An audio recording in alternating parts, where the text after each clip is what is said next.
రక్షకుని చూడవచ్చిన ఆ గొల్లలు జ్ఞానుల సందడితో రాజుల గుమ్మమును చేరెను అగోచరుడైన యేసు వార్తలు.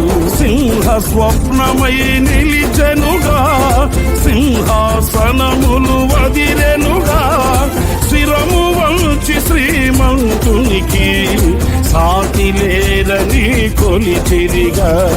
శిరము వంచి శ్రీమంతునికి సాటి లేరని కొలిచిరిగా. స్తుతియు మహిమ ప్రభావము ఎల్లవేళల ప్రభుకే చెందును. స్తుతియు మహిమ ప్రభావము ఎల్లవేళల ప్రభుకే చెందును. Download ShareChat.